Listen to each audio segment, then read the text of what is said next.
Today, we're going to talk about non-DOT post-accident drug and alcohol test, why you shouldn't do it. One of the dogmas that we run into on these cases is the situation where, hey, we have to prove that they're not under the influence.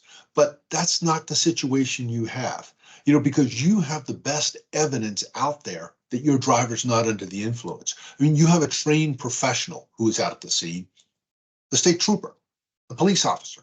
They are not only trained to look for the indicia of some type of influence of drug and alcohol, but they have and are duty bound to pursue it if they see those indications. If they don't see it, if they, as a trained professional, don't see any basis for impairment on this, many states, they have particularly now forms on the police report to indicate driver, pedestrian physical condition, apparently normal. Document that.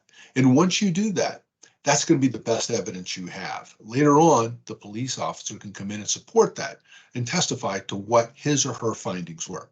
Look, DOT, let's do a quick review. First, nursed or towed. Somebody's killed, somebody's treated away from the scene, the vehicle's towed. The last two, there has to be a ticket issued. In today's world, any other chance or any other time that you perform that test without being required to, you're running a great risk. The reason? Well, this is today's built patchwork of locations where marijuana is legalized, either recreation or medical. And, in those medical states, there's a lot of glaucoma going on. And what we see is because of this, the risk of use by drivers or anybody in the population is greatly increased.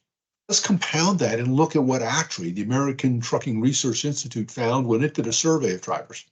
I mean, it found that, of the drivers out there that were asked, 6.6% thought you could use it, and 19.1% thought, well, we don't know. Add those up, you have more than a quarter of the drivers who don't know if the use of marijuana, if it's in a state that's legalized, is okay for a commercial motor vehicle driver. Add to that, look at what the results are from what the clearinghouse has found. Since its inception in 2021, we've got 240,000 substance positive tests. Of those, 144,000 plus have been marijuana.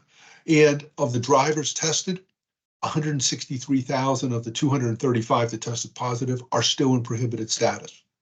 Let's add to that, those who many times are innocently use CBD oil. They're sold at convenience stores. They can get it different places, but the problem is it's not regulated. And it can, and many times does, have a higher THC level than what marijuana does.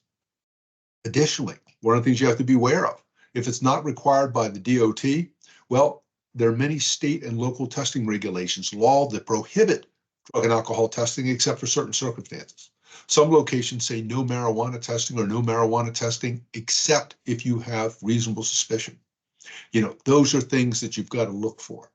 And what if you get a positive non-DOT? What are you going to do with it?